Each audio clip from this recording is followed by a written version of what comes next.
Hi friends, welcome to Sri blog. మీరందరూ ఎలాగున్నారు? నేనైతే చాలా బాగున్నాను. సో డే అనేది స్టార్ట్ చేసాం.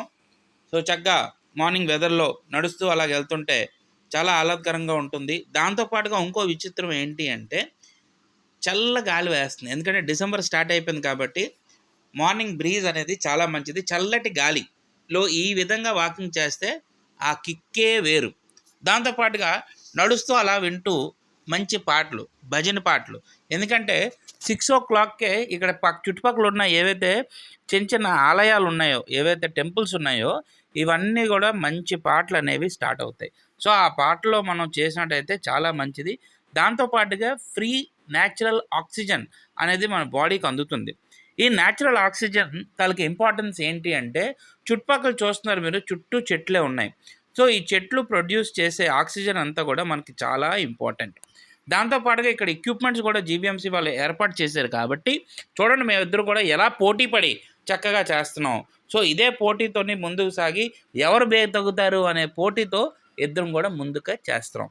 దాంతోపాటుగా వేరే వేరే ఎక్సర్సైజులు కూడా దీంట్లో ఉంటాయి. ఆ ఎక్సర్సైజులు అన్నీ కూడా పార్టిసిపేట్ చేసి ఇవాళ మీకు వీడియోలో మొత్తం అంతా చూస్తాను. ఈ వీడియో లాస్ట్ వరకు తప్పకుండా చూడండి. ప్రతిరోజు near about 3 to 4 litres water మాత్రం తప్పకుండా తాగండి. ఎందుకంటే ఎప్పుడైతే మనం వాటర్ కన్జ్యూమ్ ఎక్కువ చేస్తామో మన బాడీ నుంచి వేస్ట్ అంతా కూడా దాని నుంచి పోతుంది. దాంతోపాటుగా ఫుడ్ ఏదైతే ఉందో, న్యూట్రిషన్ ఫుడ్ ఏదైతే ఉందో, ఈ ఫుడ్ని మనం తీసుకున్నప్పుడు క్రమం తప్పకుండా ప్రతి వీక్ కూడా చెక్ చేస్తూ ఉండాలి. మన బాడీలో చేంజెస్ కానీ, మన వెయిట్లో చేంజెస్ కానీ వస్తున్నాయా లేవా అనేది తప్పకుండా మనం గమనిస్తూ ఉండాలి.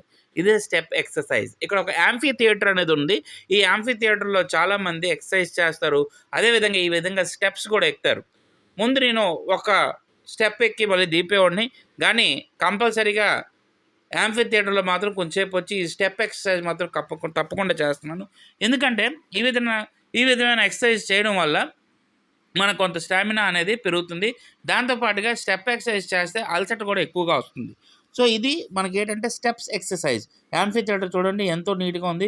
చాలామంది పిల్లలు కూడా ఇక్కడికి వచ్చి డ్యాన్సులు చేయడం అవన్నీ చేస్తారు, ప్రాక్టీస్ చేస్తారు. చక్కగా స్కేటింగ్ కూడా దీని ఎదురుగానే ఉంటుంది.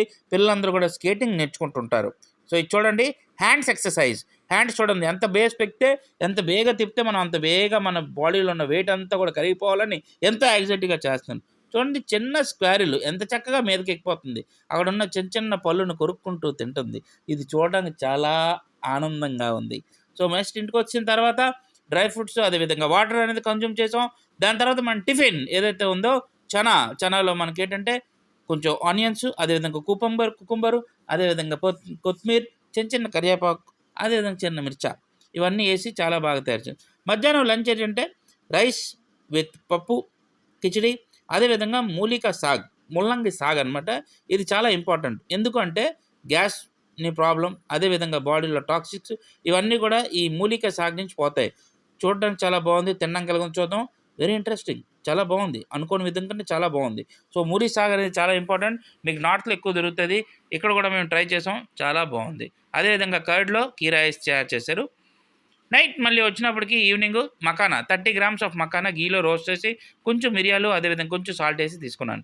నైట్ ఏంటంటే మిక్స్డ్ వెజిటేబుల్స్తో అన్నిటితో చేసిన చీలా, అదేవిధంగా కుకుంబర్తో చేసిన rice. Thank you for subscribing. Press the bell icon, like, share, comment. Thank you.